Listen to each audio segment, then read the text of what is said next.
दुनिया की दूसरी सबसे बड़ी इकोनॉमी चाइना अब आपके गोल्ड की कीमतों को भी रेगुलेट करेगी, जिसकी वजह से आपका सोना खरीदना अगले कुछ दिनों में सस्ता हो सकता है। दरअसल अब चाइना ने अपने पुराने टैक्स इंसेंटिव को खत्म करने का एक बड़ा फैसला लिया है, जिसके बाद 1 नवंबर 2025 से बीजिंग में गोल्ड की बिक्री पर वैट छूट नहीं रहेगी, जिससे चीन में सोना खरीदना अब महंगा होने वाला है। ये कदम ऐसे समय में उठाया गया है जब देश की इकोनॉमी सुस्ती के दौर से गुजर रही है और सरकार को अपने रेवेन्यू में बढ़ोतरी के लिए सख्त कदम उठाना पड़ रहे हैं। इस स्टेप से चाइना में गोल्ड खरीदना काफी महंगा हो जाएगा, क्योंकि इससे पहले टैक्स छूट मिल जाया करती थी, जिसमें 3 से लेकर 5% तक का वैट देना पड़ सकता था। टैक्स छूट मिलने से पहले रिटेल प्राइस में 3 से 5% की बढ़ोतरी हो सकती है कंज्यूमर की जेब पर, जिसका डायरेक्ट असर साफ नजर आएगा।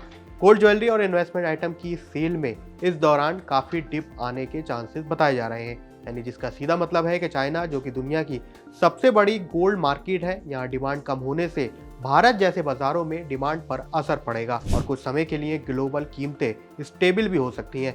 तो कुल मिलाकर चाइना का ये टैक्स नियम सरकार के लिए रेवेन्यू बढ़ाने का रास्ता खोलेगा, लेकिन आम चाइनीज कंज्यूमर्स के लिए गोल्ड अगले कुछ दिनों में महंगा हो सकता है। अब इससे एशियाई बाजारों में भी सोने की मांग पर काफी स्टेबिलिटी नजर आएगी। हालांकि एक्सपर्ट्स का मानना है कि गोल्ड की लॉन्ग टर्म मजबूती बरकरार रहेगी, क्योंकि ग्लोबल सेंट्रल बैंकों की खरीदारी, अमेरिका में ब्याज दरों में कटौती और जियोपॉलिटिकल अनसर्टेनिटी जैसे कारों की, जिसकी वजह से गोल्ड में सेफ हेवन एसेट बनाए रख सकता है और जिससे इसकी खरीदारी अभी भी रह सकती है। बता दें कि पिछले दिनों गोल्ड में करीब $4000 का एक लेवल पार किया था। उसके बाद कीमतें कुछ नीचे आई थी, 10 से 12% की कमी भारत में और ग्लोबल मार्केट में नजर आई थी, लेकिन अब उम्मीद जताई जा रही है कि साल 2026 के आखिर तक गोल्ड में एक बार फिर से $5000 का जो लेवल है वो पार हो सकता है। तो क्या आप भी इसमें गोल्ड में अपना निवेश अगले कुछ समय में बढ़ाने वाले हैं? हमें कमेंट सेक्शन में जरूर लिखें।